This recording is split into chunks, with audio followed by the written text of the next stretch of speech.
ವೀಕ್ಷಕರೇ, ಧನಲಕ್ಷ್ಮಿ ಕುಕಿಂಗ್ ಚಾನಲ್ಗೆ ಸ್ವಾಗತ. ಇವತ್ತು ನಾನು ಮಿಕ್ಸರ್ ಮಾಡೋದು ಹೇಗೆ ಅಂತ ತೋರಿಸ್ಕೊಡ್ತಾ ಇದ್ದೀನಿ, ನೋಡ್ಕೊಳ್ಳಿ. ವೀಕ್ಷಕರೇ, ಮೊದಲನೇದಾಗಿ ಒಂದು 3/4 ಕಪ್ ಅಷ್ಟು ಕಡಲೆ ಹಿಟ್ಟು ತಗೊಂತಾ ಇದ್ದೀನಿ. ಅದನ್ನ ಕಲಿಸ್ಕೊಳ್ಳಿ. ಇದಕ್ಕೆ ಸ್ವಲ್ಪ ಸಾಲ್ಟ್ ಹಾಕೊಂತೀನಿ. ನೋಡಿ, ಇಷ್ಟು ಹಾಕೊಂತಾ ಇದ್ದೀನಿ.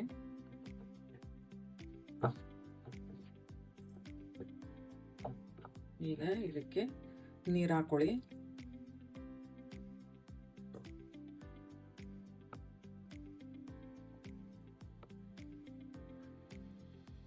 ಫುಲ್ ತೆಳು ಮಾಡ್ಕೋಬೇಡಿ, ನೋಡ್ಕೊಂಡು ಕಲಿಸ್ಕೊಳ್ಳಿ. ನೋಡಿ ವೀಕ್ಷಕರೇ, ಇಷ್ಟ ಆದ ಸಾಕು. ಇಷ್ಟು ನೀರು ಹಾಕೊಂಡು ಈ ರೀತಿಯಾಗಿ ಕಲಿಸ್ಕೊಳ್ಳಿ. ವೀಕ್ಷಕರೇ, ಈಗ ಒಂದು 2 ಟೇಬಲ್ ಸ್ಪೂನ್ ಅಷ್ಟು ಕಡಲೆಕಾಯಿ ಬೀಜ ತಗೊಂಡಿದ್ದೀನಿ. ಅದನ್ನ ಸ್ವಲ್ಪ ಫ್ರೈ ಮಾಡ್ಕೊಳ್ಳಿ.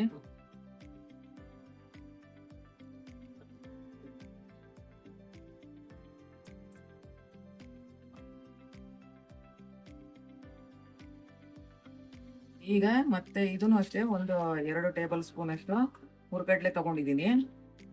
ಇದನ್ನು ಒಂದ್ 2 ನಿಮಿಷ ಫ್ರೈ ಮಾಡ್ಕೊಳ್ಳಿ.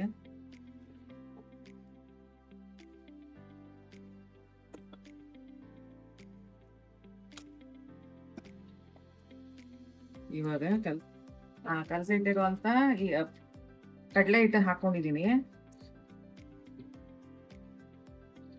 ಅದನ್ನು ಸಹ 1-2 ನಿಮಿಷ ಫ್ರೈ ಮಾಡಿ ತೆಗೆದಾಕೊಳ್ಳಿ.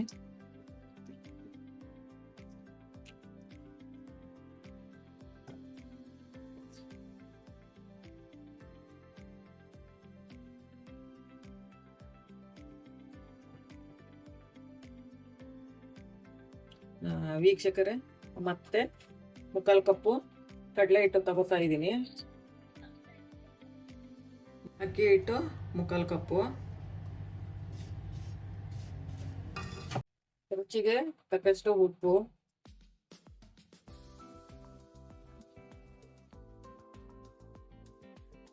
ಚಮಚದಷ್ಟು ಖಾರದ ಪುಡಿ, 1/4 ಟೀ ಸ್ಪೂನ್ ಅಷ್ಟು ಜೀರಿಗೆ ಹಾಕೋತಾ ಇದ್ದೀನಿ.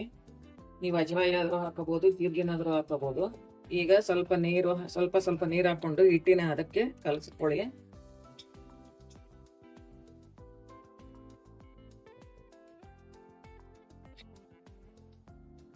ಅದಕ್ಕೆ ಕಲಸಿಟ್ಕೊಳ್ಳಿ.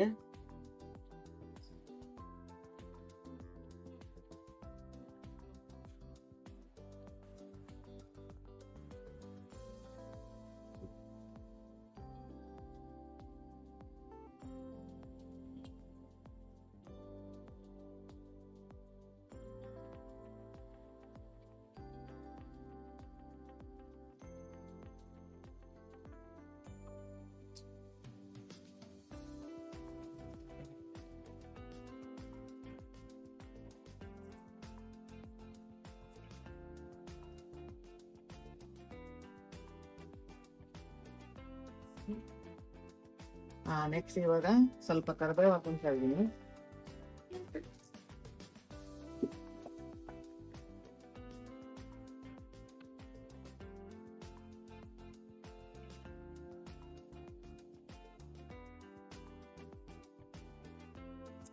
ಈಗ ಸ್ವಲ್ಪ ಬೆಳ್ಳುಳ್ಳಿಯನ್ನು ಚಿಚ್ಚಿ ಹಾಕೊಂತ ಇದ್ದೀನಿ.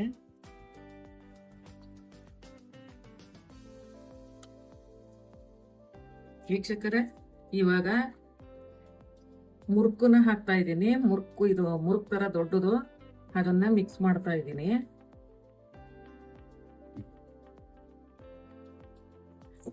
ಮತ್ತೆ ಸಣ್ಣದು ಸಹ ನೋಡಿ, ಈ ರೀತಿ ಸಣ್ಣದು ಸಹ ಮಾಡ್ಕೊಂಡಿದ್ದೀನಿ.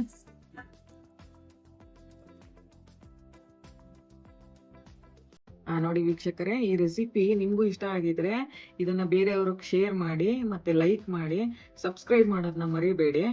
ಮತ್ತೆ ನೀವು ಒಂದ್ಸಲ ಟ್ರೈ ಮಾಡಿ ವೀಕ್ಷಕರೇ ಮನೆಯಲ್ಲಿ. Thank you.